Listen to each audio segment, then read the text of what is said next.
The maid stormed into the church, shattering the millionaire's wedding with one cry. "She's a scammer." Gasps echoed, proof was revealed, and the bride's mask fell. But when police arrived and handcuffs closed on her wrists, the guests realized the shocking truth. The maid had saved him from ruin. Before we dive in, let us know in the comments what time is it and where are you watching from. Let's start. The air inside the church was heavy with anticipation. Guests sat upright in polished pews, the priest's voice rising in solemn tones. At the altar, Michael, the young millionaire groom, stood stiff in his black tuxedo, hand clasped with his bride's. She looked radiant in her white gown, bouquet of roses trembling in her grip, her eyes locked on him with a hunger. She hid behind a sweet smile. Then the sound tore through the ceremony. The heavy wooden doors banged open, and all heads whipped toward the noise. Gasps rippled across the pews as a black maid in a crisp blue uniform and white apron stormed in, still wearing yellow cleaning gloves. Her face burned with anger, her chest heaving. "Don't marry her," she cried, her finger trembling as she pointed at the bride. "She is a scammer." The words cracked like a whip. For a moment, silence suffocated the room. Then murmurs spread. Sharp, shocked whispers like knives scraping stone. The bride, Rebecca, spun around, her eyes blazing. "What?" she shrieked, her voice rising above the collective gasp. "Who do you think you're barging in here dressed like that to insult me in front of everyone?" The maid didn't flinch. Her name was Grace, and though her voice shook, her words were clear. "I'm the one who cleans the mansion you plan to move into. I'm the one who knows what you hide when you think no one's looking. And I won't stay quiet while you ruin him." Rebecca's face flushed scarlet. She clutched Michael's hand tighter. "She's lying. She's just jealous or angry or God knows what." "Michael, don't listen." But Michael's gaze stayed locked on Grace. His brow furrowed, confusion wrestling with disbelief. "What proof do you have?" he demanded, his voice stern but uncertain. "Grace, this is my wedding. Do you realize what you're saying?" Grace's chest heaved. She had expected resistance, humiliation even, but she had nothing left to lose. "I saw the papers," she said, stepping forward, her fingers still pointing at Rebecca. "Bank transfers from men in 3 different cities. She told one she was widowed, another she was never married, and each time she walked away with thousands. You think you're her first millionaire? Number. You're just her next victim." Gasps broke out again. Guests shifted uncomfortably, eyes darting between the trembling maid and the furious bride. Rebecca's voice cracked with rage. "That's outrageous. Do you really think anyone believes a maid who snoops through private papers? You're nothing but hired help. Stay in your place." Grace's lips trembled, but she didn't back down. "Stay in my place. My place is watching people like you destroy good men. My place is seeing the truth that pride blinds you to. He may be too in love to see it, but I won't let you trap him." Michael's eyes narrowed, his heart pounded. He remembered the strange phone calls Rebecca always brushed off. The nights she guarded her purse like a treasure chest. The way she refused to let him see her past. Still, doubt sliced him. "Grace, how do I know you're not lying? How do I know this isn't some twisted attempt to, because I wouldn't humiliate myself like this if it wasn't true." Grace shouted, her voice cracking. "Do you think I want to be here in front of all these people pointing at a bride in her white dress? Do you think I don't know what this means for me? That I'll lose my job, my dignity. I'd never open my mouth if I wasn't sure." Rebecca lunged forward, her veil swaying as she jabbed a finger at Grace. "You filthy liar. You're jealous because no one would ever love someone like you. You want to ruin the happiest day of my life." Grace's face burned, tears stinging her eyes. But she stood her ground. "Happy? You call it happiness to lie your way into a rich man's life just to drain him? If you love him, Rebecca, then swear it. Swear it to every soul in this church that you've never stolen money from another man." Rebecca froze. Her lips parted, but no words came. The silence stretched, her hesitation heavier than any denial. The church held its breath. Rebecca's lips quivered, but no denial came. Michael's jaw tightened as he stared at her, his chest rising and falling heavily. The silence pressed in like a weight. Then Grace reached into her apron pocket, her hands shaking, but steady enough to pull out a sealed envelope. She held it up for all to see.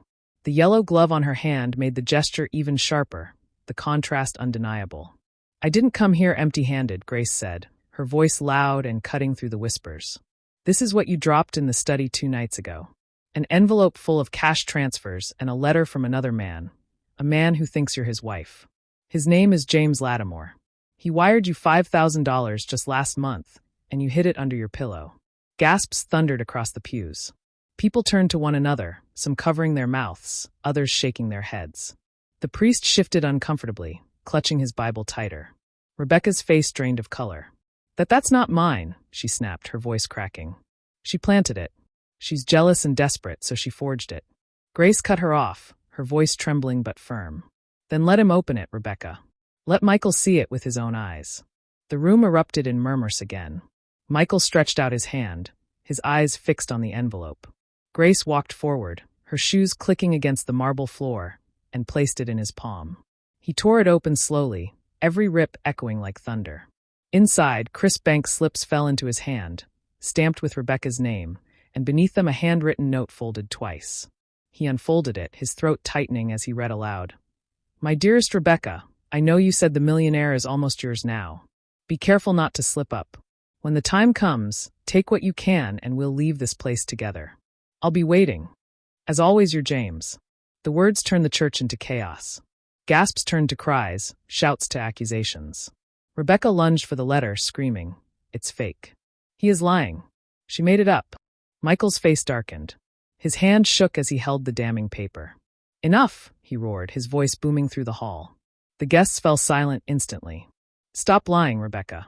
Stop insulting my intelligence in front of everyone I know. Tears welled in Rebecca's eyes. Her voice dropped to a whisper, desperate and raw. Michael, I love you.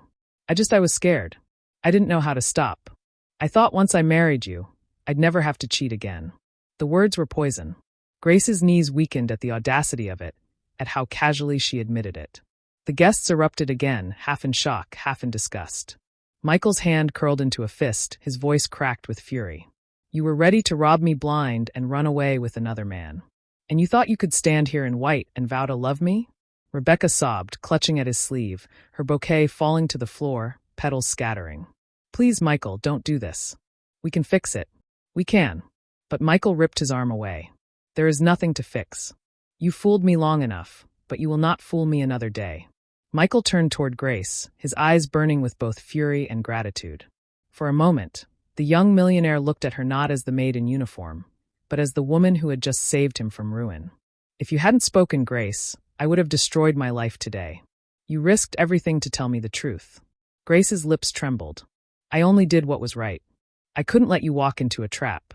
Michael's voice cracked again, this time softer. You saved me.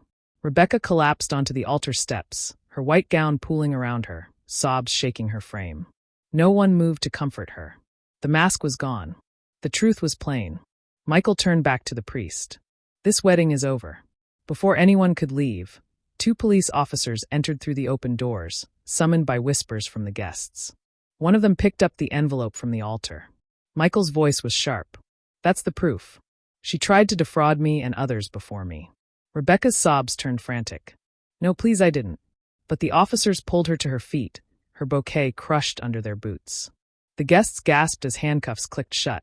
Grace stood still, her chest heavy, unsure what would come next. But as Michael stepped away from the officers and toward her, she realized something had changed. He wasn't looking at her as just the maid anymore. He stopped in front of her, his voice steady but raw. From this day, no one in my house will ever look down on you again. His eyes softened, and his next words were for her alone. You were the only one brave enough to stand up for me when everyone else stayed quiet. Tears slid down Grace's cheeks, but this time they were tears of relief. As Rebecca was let out in cuffs, sunlight flooded through the church doors. The wedding was finished, the truth exposed, and though Michael's heart ached with betrayal, he knew he had been saved at the very edge of ruin by the maid who refused to stay silent. One voice of courage can expose 100 lies. If you had been in Grace's place, would you have spoken up too? Tell us in the comments, and like this video if her bravery moved you.